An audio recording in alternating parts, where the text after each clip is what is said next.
দীর্ঘদিন অ্যাডহক কমিটির বেড়াজালে আটকে ছিল দেশের হকি।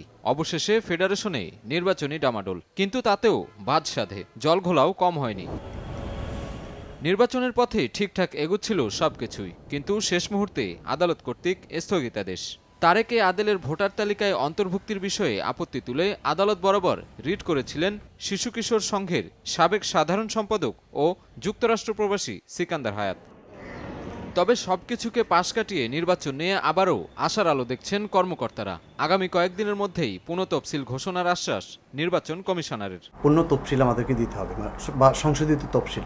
এই আশা করি যে আমরা এই সংশোধিত তফসিলেই এই বিষয়টি আমাদের স্পষ্ট হয়ে যাবে। আমরা আশা করি যে বাংলাদেশ হকি ফেডারেশন নির্বাচন সুন্দর এবং সুষ্ঠুভাবে অনুষ্ঠিত হবে। এছাড়া পুরনো তফসিলে চূড়ান্ত প্রার্থিতা বাছাই পর্যন্ত অগ্রসর হয়েছিল নির্বাচন কমিশন। সংশোধিত তফসিলে ঠিক সেখান থেকে আবারও কার্যক্রম শুরু করবে কমিশন। মোটামুটি একটা প্রাথমিক আলোচনা করেছি এবং আমরা এই বিষয়গুলো একটু ফাইনাল করতে একটু সময় নেবে, 1-2 দিনে। আশা করি হয়তো যেভাবে আমাদের আলোচনা হচ্ছে 25 তারিখের ভিতরে আমাদের নির্বাচন হয়ে যাবে। প্রার্থীদের বাছাই হয়ে গেছিল, তার পরবর্তীতে আমাদের 4 তারিখ যে তারিখটা ছিল আমাদের প্রত্যাহারের জন্য, প্রার্থীতে প্রত্যাহারের জন্য, এবং তার পরপরই ছিল আমাদের প্রার্থীদের চূড়ান্ত তালিকা প্রকাশ।